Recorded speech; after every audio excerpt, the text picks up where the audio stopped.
اللهم صل وسلم على سيدنا محمد. صباح الخير يا جماعة، نهاركم زين. يا فتاح يا عليم يا رزاق يا كريم. اليوم قمت مخرة شوية 9 كي، قلت خلينا نرتاح نهاير، امس تعبت برشا. اش باش نعمل فطور صباح؟ قلت خلينا نعمل كيكة بالبرتقال. تو بما انه موسم البرتقال نعمل كل شيء بالبرتقال، كيك بالبرتقال، يويو بالبرتقال. الحقيقة اني جربتها بالحليب ولا بالياغورت. بالبرتقال فيها مذاق اخر ومطعم اخر وجو ابن برشا. هنا عندي 3 كعبات برتقال وكعبتين سيترون. بشرتهم عملت لهم الزيت متاعهم، حطيته في البول متاع الركاضة، ومن بعد باش نزيد نقصهم ونعصرهم. معناها هنا حطيت 3 كعبات عظم مع كزازت هذاك، 3 كعبات عظم باش نزيد عليهم كاس سكر ناقص شوية سكر، ونحطهم يتركضوا. معناها حكاية كاس إلا ربع كيكة سكر، باش ما تجيناش حلوة برشا، نقصوا شوية من الحلاوة، خاطر بعد باش نعملوا لها جاناج، باش نسقياها بالمعجون مشماش ولا بأي حاجة عنا. هنا حطيت سكر وباش نحطها، وسكر كرطاس سكر فاني، وباش نحطها تتركض بطبيعة على أقصى سرعة. والكيك راهو باش ينجح معانا يلزم يتركض بالكدا، هذاك السر نجاح الكيك، يلزم العظم يتخدم بالكدا. هنا قعد كما قاعدين نشوفوا قاعد يتركض، واني باش نقص الكعبات القارص ونعصرهم كما قاعدين نشوفوا. باش نعصرهم بشكل الجو متاعهم هذاك، في بلاصه نحط حليب ولا نحط ياغورت نحطه هو، تجينا كيكه بفيحه البرتقال بنينه على الاخر وخفيفه وطريه وهشوشه. نشوفوها مع بعضنا كيفاش. هنا قعدت نعصر في كل الكعبات اللي عندي، وخليت خليت الخليط بتاع العظم والسكر فاني يتركض.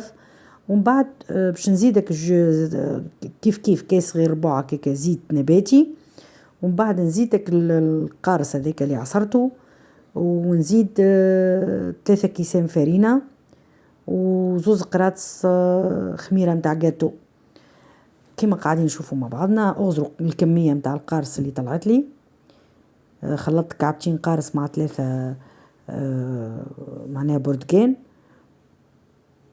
هذه الكميه اللي طلعت لي بالضبط، معناها تجي كاس الكاس هذاك اللي يلتبيه ولا اكثر شوي.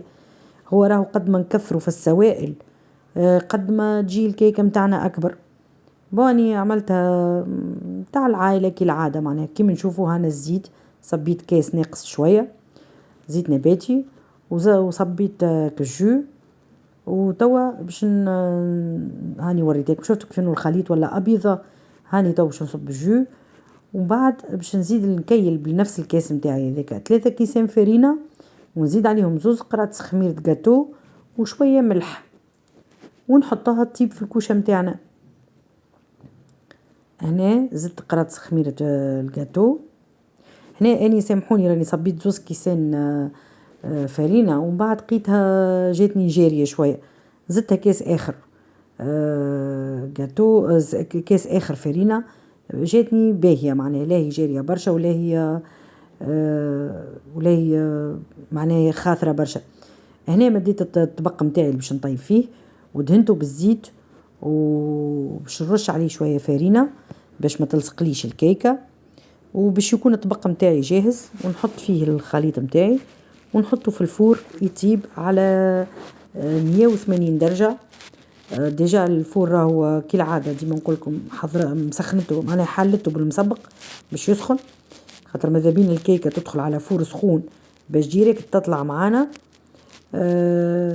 هنا باش كما قاعدين نشوفوا هنا باش سي بون باش نصب الخليط نتاعي ولا كما باش نشوفوه. باش تشوفوا كيف انه الخليط هاونيا بون مش شاري برشا ومش خاطر برشا. هذاك راهو 3 كيسان فرينه. حطينا الكيكه متاعنا في الفور، وهاو كيفاش طلعت. اغزرك اللون متاعها كيف انه اصفر، لون برتقال محلاه. هنا يا جماعه اني كنت ناوي نعملها نحط عليها معجون المشماش خاطر يمشي برشا مع نكهة البرتقال. بنتي ما حبتش، قالت ما نحبش معجون المشماش، دونك قلت نعمل شطر قناة شوكولا بيضة وشطر الاخر بمعجون المشماش كيما باش نشوفوا مع بعضنا. شطر شوكولاتة بيضة كما قاعدين نشوفوا، وشطر الاخر بالمعجون المشماش خاطر بنتي ما حبتش على المشماش. شوفوا هو معجون المشماش يمشي معاها برشا، وكل اللون وكل اللمعة اللي يعطيهولها. هنا الكيكة بتاعنا حضرت كما باش نوريها لكم توا. فوالا بارتي اللي فيها المعجون المشماش تلمع اكثر، مش كي الشوكولاته البيضاء. اما بون في الاخرين اللي شكون عملتها للصغار، دونك لازمني ناخذ بخاطرها. هنا باش نقصها ونوريكم كيفني باش تراها كيفني بيضة من داخل، كيفني طرية محلاها، تحسها هشوشة هكا، صدقوني ذوب ذوبان في الفم. شوفوا كيف هي هنا، شوفوا كين هي صفرة محلاها بك اللون البرتقال هذاك وفيها هيك اللمعة. وهذه كانت كيكتنا لليوم، وناكلوا بالشفاء وعملناها مع قهوة. وشوفوا المنظر اللي فيها. وبقى لي كان نقول لكم تصبحوا على خير. لا تنسوا الاعجاب بالفيديو والاشتراك في القناة تشجيعا لنا لنستمر بنشر المزيد